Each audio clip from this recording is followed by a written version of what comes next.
DRG Kids।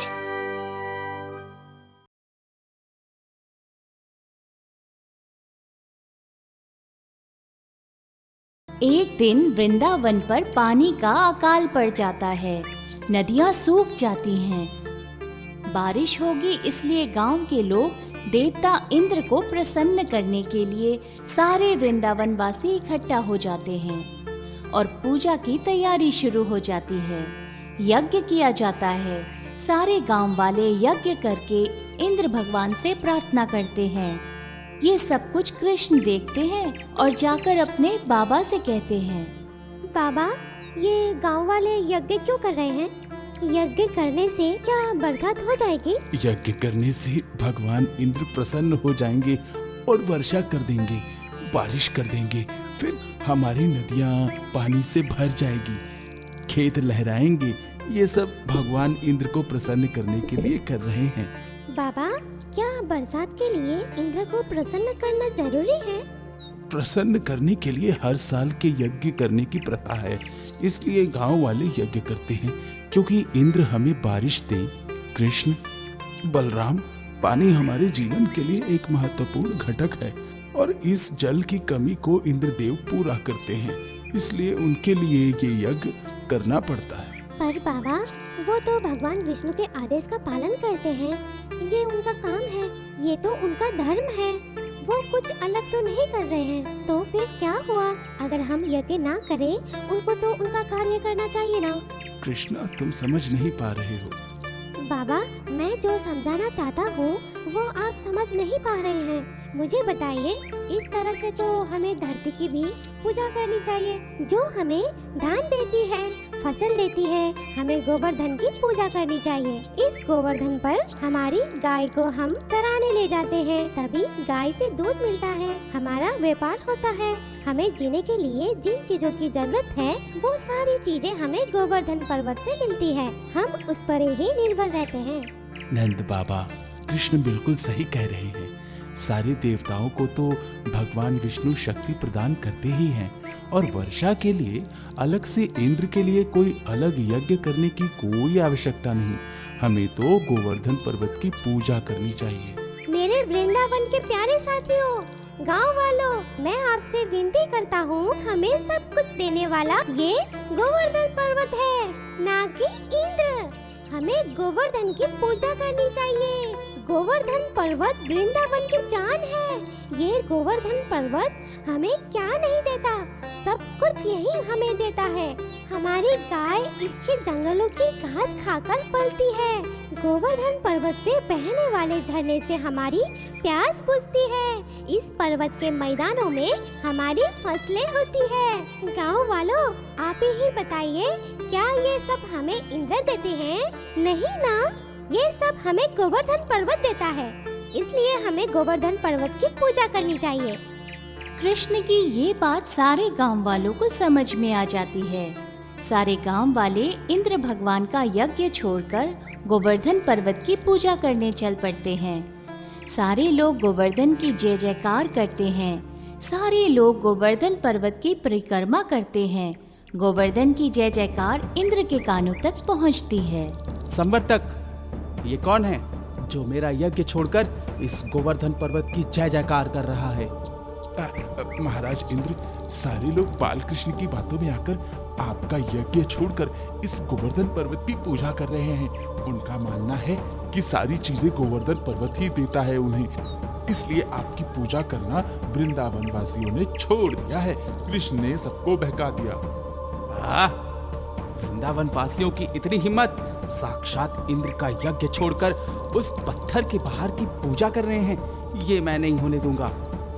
Indra अपने साथियों को आदेश देते हैं, जाकर वृंदावन पर कहर बरसाओ, बादल, अतिवृष्टि जो हो सके करो। वृंदावन वासियों का भागम भाग कर दो। उनको मेरे शरण में आना ही होगा। उन्होंने खुद इंद्रदेव को ललकारा है ना, अब तबाही होकर ही रहेगी। देखते हैं एक बालक कृष्ण कब तक उनकी रक्षा करता है। जाओ। इंद्र के आदेश का पालन करते हुए इंद्र के साथी पूरे वृंदावन पर वर्षा का कहर बरसा देते हैं। जोरों से हवा चलने लगती है, बादल गरजने लगते हैं, सारे लोग भयभीत हो जाते हैं, यहाँ वहाँ भागने लगते हैं, सारी गैया बिखर जाती हैं, सारे पशु पक्षी यहाँ वहाँ दौड़ने लगते हैं। वृंदावन में बाढ़ आ जाती है, पेड़ पौधे गिर जाते हैं, सभी लोग डर कर नंद बाबा के घर पर आते हैं और कृष्ण से कहते हैं, हे कृष्णा, आपकी बात सुनकर हम गोवर्धन पर्वत की पूजा करने गए थे, लेकिन इससे इंद्रदेव और क्रोधित हो चुके हैं। उन्होंने सारे वृंदावन पर कहर बरसा दिया है। हमारे घर टूट चुके हैं, सारी धरती हिल रही है। इंद्रदेव के क्रोध से अब आप ही रास्ता निकालिए, हमें बचाइए। कृष्ण, कुछ भी कीजिए, हमसे बड़ा अपराध हो चुका है। कृष्णा, मेरे साथियों, बिल्कुल चिंता मत करो। अगर मेरी गलती की वजह से आपको भुगतना पड़ रहा है तो मेरी गलती भी मैं सुधार लूंगा। आप चिंता ना करें, मैं कुछ करता हूँ। कृष्ण सारे गांव वालों को लेकर गोवर्धन पर्वत के पास जाते हैं। कृष्णा, बस बहुत हो चुका। अब इसके आगे तो कुछ नहीं करोगे। हम सब मिलकर इंद्रदेव से क्षमा मांग लेंगे। ठीक है बाबा, पर आपको माफी मांगने की जरूरत नहीं है। इसका हल भी मैं खुद निकाल लूंगा। कृष्ण अपनी उंगली को गोवर्धन पर्वत की जमीन पर रखते हैं। उंगली को जमीन पर रखते ही जमीन फट जाती है। फटी हुई जमीन में कृष्ण कूद जाते हैं। सारे लोग भयभीत हो जाते हैं और कहते हैं कि कृष्ण को धरती ने निगल लिया। तभी अचानक कृष्ण अपनी एक उंगली पर गोवर्धन पर्वत को उठा लेते हैं और सारे गांव वालों से कहते हैं, सभी वृंदावन वासियों से विनती करता हूँ कि आप गोवर्धन के नीचे सुरक्षित हो जाएं। यहाँ कोई खतरा नहीं है, कोई बाढ़ आपको छू नहीं पाएगी। कृष्ण के ऐसा कहते ही सारे गांव वाले गोवर्धन पर्वत के नीचे आ जाते हैं और कृष्ण जी का हाथ बटाने के लिए सभी डंडे का सहारा देकर गोवर्धन पर्वत को उठाते हैं।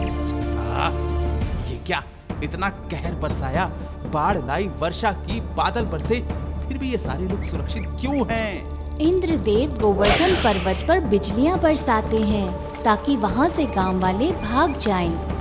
इंद्र 2-3 बार गोवर्धन पर जोर से प्रहार करते हैं।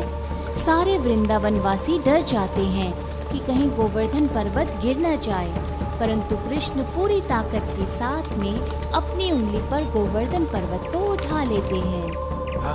ये क्या, एक साधारण बालक मुझे ललकार रहा है। मेरे इतने प्रहार के बावजूद भी ये पहाड़ जरा भी नहीं हिल रहा। लगता है मुझे स्वयं धरती पर जाना पड़ेगा। ये नन्हा सा बालक कृष्ण खुद को भगवान समझने लगा है। अब जाकर पता चलेगा कि असली शक्तिशाली देवता कौन है, इंद्र या फिर कृष्ण। मेरे प्यारे वृंदावन वासियों, आप भयभीत ना हो। इंद्र हमारा कुछ नहीं बिगाड़ सकते हैं। उन्हें उनके शक्ति का अहंकार हो चुका है और स्वयं मुझसे मिलने यहाँ आ रहे हैं। आप चिंतित ना हो। ऐसा कहकर कृष्ण बांसुरी बजाने लगते हैं और बांसुरी बजाते बजाते बांसुरी के सुर से एक बादल इंद्र की तरफ जाता है। बादल में इतनी शक्ति थी कि इंद्र को अपने रथ से उठकर कीचड़ में कृष्णा पटक देते हैं। देवराज इंद्र का मुंह कीचड़ से भर जाता है।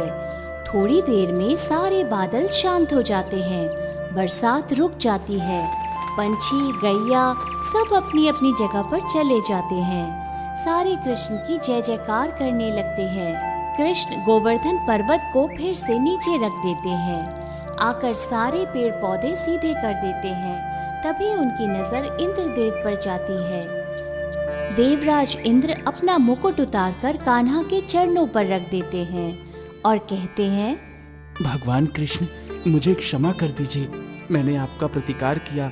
मुझे मालूम है आप साक्षात विष्णु का अवतार हैं। विष्णु हम सारे देवताओं को शक्ति प्रदान करते हैं और मैंने आपसे प्रतिकार किया। मुझे अभिमान हो गया था अपनी शक्ति पर ये मैं भूल गया था कि मुझे भी शक्तियाँ आपने ही प्रदान की है। मुझे क्षमा कर दीजिए प्रभु।